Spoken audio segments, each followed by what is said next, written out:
Amai-vos ou armai-vos?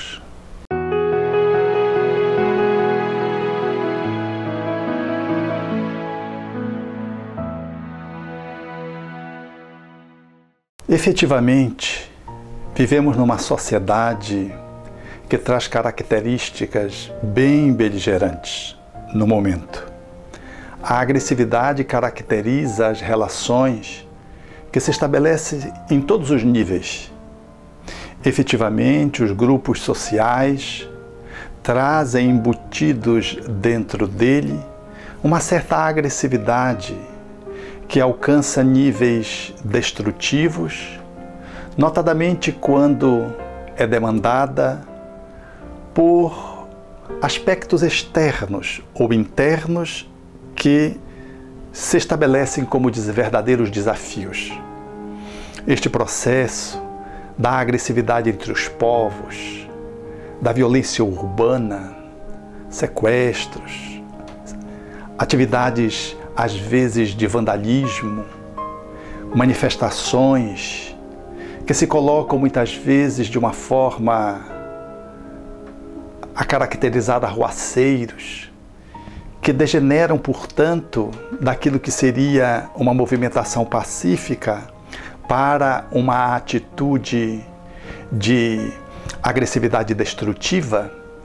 Esse cenário onde estamos inseridos falam de uma determinada movimentação interna dentro da família que também se traduz por uma agressividade de forma inadequada, que modela a sociedade e a sociedade repercute para a família, formando um círculo vicioso de desamor, pautado em cima de relações tensas, difíceis, na qual as pessoas se colocam mais armadas do que amadas, armando-se do que amando-se.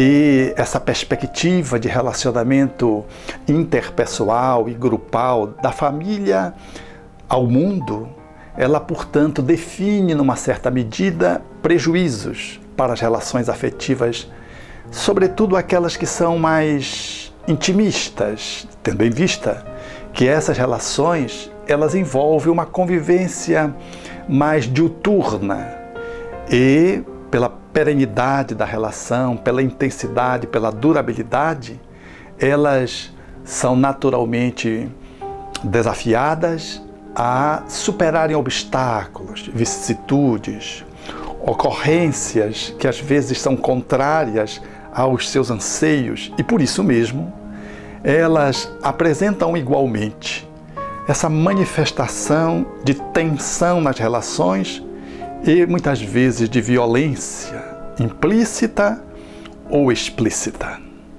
Assim, é de bom tom que possamos fazer uma reflexão a fim de avaliar, de fora para dentro, como é que estamos nos movimentando em torno das leis de amor e o quanto, às vezes, observando essas leis, nós somos tragados por situações outras, por pontos cegos internos, e nos atropelamos, estabelecendo relações mais armadas do que amadas. O mundo hoje é competitivo, mais do que nunca. Disputa-se os lugares nos ônibus, nos trens, nos metrôs, nos estacionamentos. Há uma disputa nos concursos públicos. Há uma rivalização na própria rua, nos engarrafamentos, na pressa com que um tem que chegar ao seu objetivo em relação ao outro que está à sua frente. Nós observamos esse mecanismo que se estabelece dentro da sociedade e que, de uma certa forma, a impulsiona para um nível de estresse, o que favorece, numa certa medida, que os limites internos de cada um para lidar com essa realidade sejam tão volumosos que muitas vezes, sem nos darmos conta, nós nos movimentamos de uma forma agressiva, destrutiva, sem que percebamos isso, às vezes inconscientemente, às vezes conscientemente. Assim, damos-nos conta no dia a dia das pessoas que colocam o farolete atrás do automóvel para agressivamente se proteger de alguém que venha com luz alta atrás. Observamos na rua, quando da necessidade de ajudar alguém a atravessar, o temor, porque se nos aproximamos, tememos não ser entendido. A vizinha não consegue conversar com o vizinho, com receio de ficar mal falada na comunidade, na vila, no prédio. Aquele que é o amigo do amigo, muitas vezes, se coloca de uma forma reservada em função do receio de ser mal interpretado. O esposo, em relação à esposa, no relacionamento cotidiano, tão logo surja uma pergunta acerca de um esclarecimento, vem com 7 pedras na mão. Assim, filhos manifestam a sua agressividade destrutiva com os pais quando estes fazem-lhes alguma ponderação. E, inversamente, isso também se dá quando os pais se aborrecem por pequena monta, em função de uma pergunta que o filho repita, demonstrando que há uma agressividade embutida que define que as relações familiares, afetivas, estão demasiadamente tensas. Há muita agressividade no nosso cotidiano.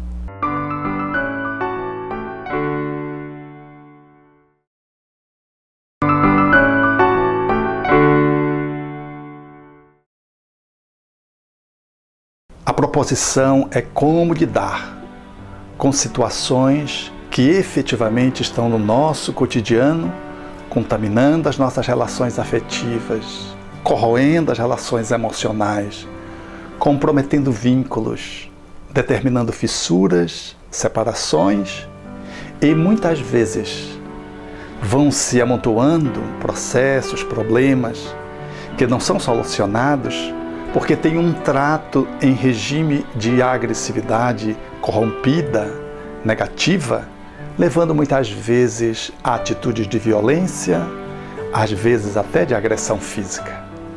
É de bom tom, então, que possamos refletir sobre o contraponto dessa manifestação negativa da alma para considerarmos de que o amor é uma energia que se coloca até agressivamente, porém positiva, porque a agressividade é como se fosse a energia elétrica. Pode fulminar, mas pode promover luz.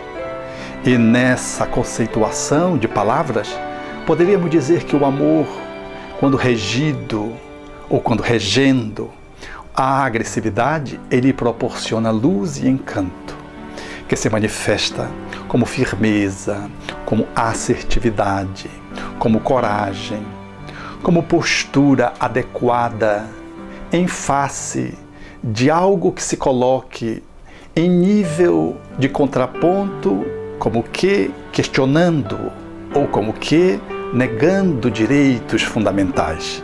O amor se posiciona usando essa energia ativamente e coloca a agressividade nesse ponto de ecologia intrapessoal, interpessoal, grupal e planetária, fazendo-nos entender de que a agressividade, quando banhada pelo amor ou conduzida pelo amor, ela sai daquela posição da reação e assume uma posição da ação, evitando um outro extremo que também não é amor, que é um pseudo-amor da passividade. A passividade é o contraponto dessa agressividade negativa, beligerante que se coloca no cotidiano do mundo. São quando as pessoas, em nome de um pseudo-amor, se colocam de uma forma parva, de uma forma difusa, de uma forma passiva, e necessariamente não pacífica, porque estimula o mal que vai prosperando. Assim, é necessário considerar que para lidar no mundo nós não precisamos ir aos extremos, saindo dessas posições que avançam, que machucam, que traumatizam, para outros processos em que nós implodimos, em que damos campo para que o mal se prospere, se prolifere, porque não há nenhuma atitude positiva que possa chamar o outro à reflexão e uma posição que possa ser mais equânime, que possa ser mais adequada na observância dos direitos das pessoas envolvidas, do grupo e da sociedade. Desse modo, uma posição de deixar de armar-se para amar-se, deixar de estar armado para estar numa posição de amante diante das situações do mundo, ela reivindica que saiamos dessa posição da ingenuidade pueril que deixa os outros nos manipular e nos conduzir para desvãos. Dessa posição que se coloca numa passividade lerda, retardante e retardada, que faz com que os outros possam vociferar sobre nossos direitos usurpados e se colocarem no mundo de uma forma lesiva, lesando-nos a nós e deseducadamente aprendendo a lesar os outros, incentivado que estarão. Desse modo, o amor não é assumir esta posição de autoanulamento em relação a alguém que avança deliberadamente sobre você na tentativa de poder levar a melhor, lesando-lhe, portanto, fundamentalmente o coração. Tampouco o amor não pode ser confundido com essa atitude de inércia que, em face de alguém que se posicione contra, nós sejamos tragados pela uma sedução afetiva, por exemplo, e que nos faça de capacho. Isto, naturalmente, que não é uma postura de amorosidade.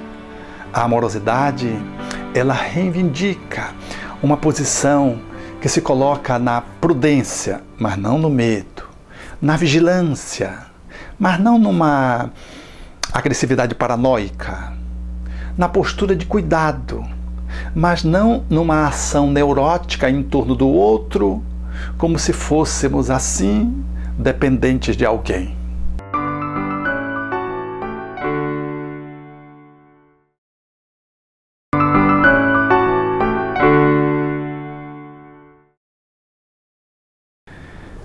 Por isso, a doutrina espírita que evoca a figura pacífica e pacificadora de Jesus como sendo a sua referência comportamental para que sirva de modelo, de guia, para que possamos estruturar o nosso comportamento, portanto, alinhando-se numa posição de amorosidade coerente e consequente, ela evoca algumas reflexões que falam desse homem incomum que passou pela Terra e soube lidar com a agressividade externa e nos demonstrou quanto o indivíduo, quando está pacífico internamente, está em paz interiormente a partir do amor que pode gerar das suas entranhas, o quanto ele é capaz de poder gerir os conflitos que emergem,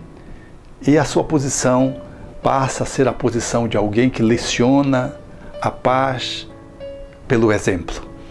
Assim, Jesus não só falou de que deveríamos virar a outra face quando fôssemos agredidos, mas também deu exemplo quando, no palácio do sumo sacerdote, é esbofeteado pelo soldado, em face das perguntas que se lhe faziam, das solicitações não pertinentes que se lhe faziam, e ele volta-se para o soldado e demonstra qual deve ser a postura real daquele que está identificado com o amor, com o amar-se, com o amar, e não com o armar-se, com a agressão em relação ao outro.